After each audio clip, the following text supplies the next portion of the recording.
प्रिय क्रांती मित्र हो, जय भीम, जय अशोक, जय संविधान, जय भारत. मित्रांनो, क्रांतिकारी जय भीम. मित्रांनो, महाराष्ट्राच्या राजकारणामध्ये अनेक मातब्बर नेते होऊन गेले, असंख्य मातब्बर नेते होऊन गेले, दिग्गज नेते होऊन गेले.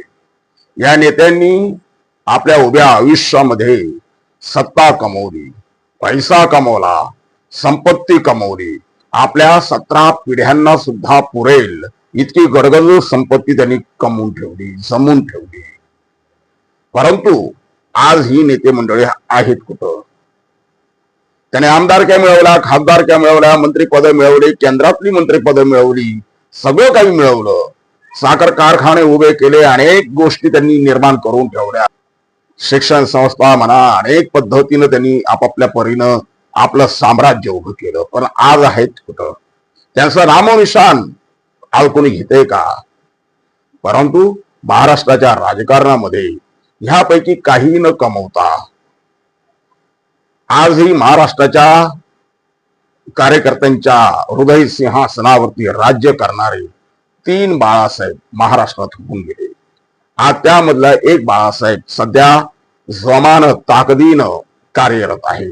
मित्रांनो, हे 3 बाळासाहेब यांनी आयुष्यामध्ये काही कमवलं नाही, सत्ता कमवली नाही, त्यांनी संपत्ती कमवली नाही, परंतु जनतेचं प्रेम अफाट कमवलं. ते 3 बाळासाहेब, त्यांच्या तिघांची विचारसरणी वेगवेगळी, राजकीय पक्ष वेगळे, ध्येय वेगळी आणि त्यांना मानणारा वर्ग सुद्धा वेगळा.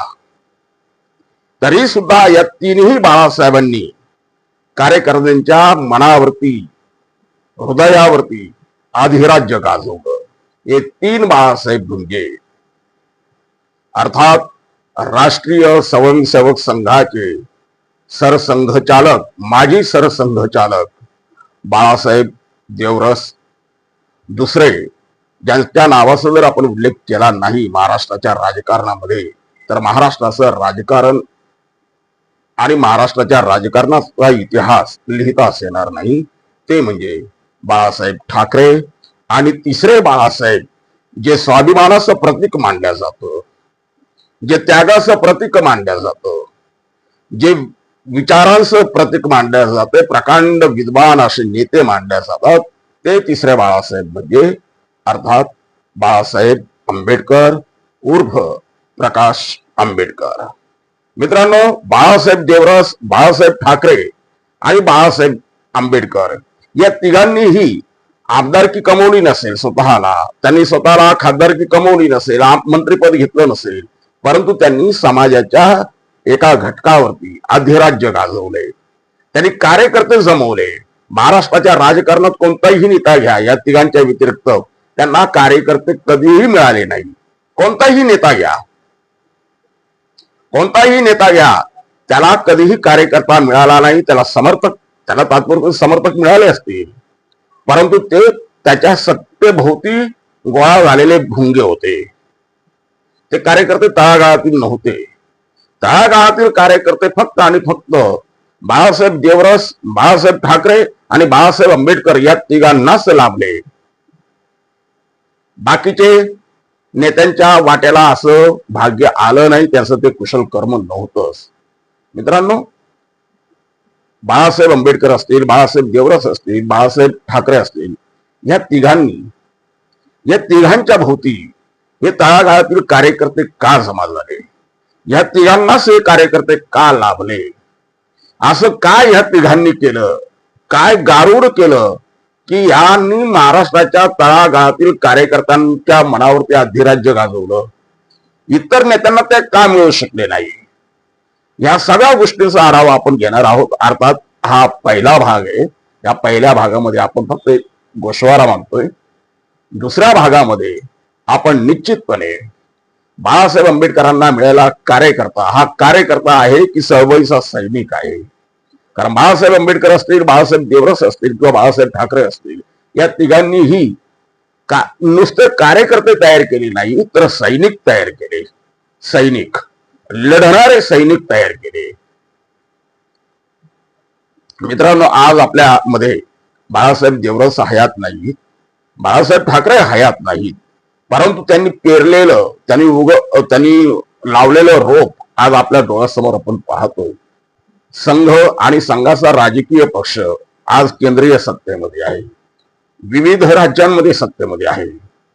बाळासाहेब ठाकरे यांची मूळ शिवसेना कोणाची, उद्धव ठाकरेंची की एकनाथ शिंदेची, हा जरी वाद असला तरी एक शिवसेना बाळासाहेब ठाकरेंच्याच शिवसेनेची शाखा ती आज सत्तेमध्ये आहे.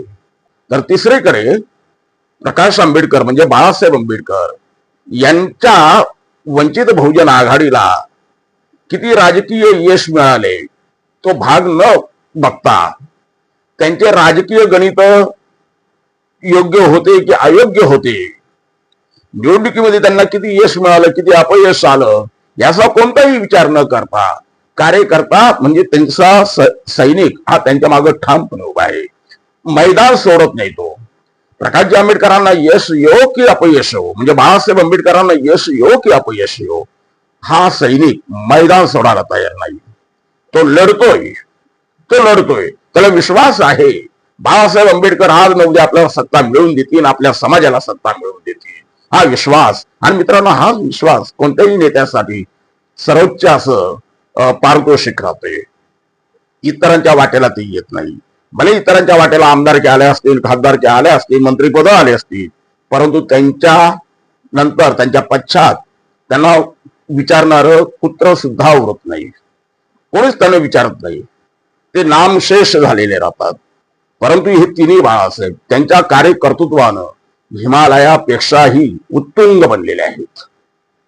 मित्रांनो, आपण पुढच्या भागामध्ये बघूया या तिघांना एक कार्यकर्ते म्हणजे सैनिक कसे लाभले, त्यांचा तळागाळातला तिघांचाही कार्यकर्ता सैनिक हा वेगवेगळ्या वर्गातील आहे, वेगळ्या घटकातील आहे, तरी सुद्धा तो त्यांच्या सोबत का राहिला. राजकीय यश अपयश सगळं या तिघांच्याही वाटेला आलं तरी सुद्धा हा कार्यकर्ता मैदानातून का हटला नाही आणि इतरांच्या वाटेला ते भाग्य का आलं नाही, या सगळ्या गोष्टींचा आपण उहापोह करणार आहोत. आणि अर्थात या तिघांच्याही कार्यकर्त्यांचा महाराष्ट्राच्या राजकारणामध्ये कितपत प्रभाव आहे, महाराष्ट्राचं राजकारण या तिघांभोवती कसं फिरतंय, या सगळ्या गोष्टींचा आपण आढावा घेणार आहोत. तोपर्यंत जय भीम. क्रांती मित्र हो, भीम पॅंथर या आपल्या हक्काच्या यूट्यूब चॅनलला कृपया सबस्क्राईब करून आम्हाला विषमतावादी शक्तींच्या विरोधात लढण्यासाठी बळ द्या, शक्ती द्या, ऊर्जा द्या. कमेंट करा, लाईक करा, शेअर करा.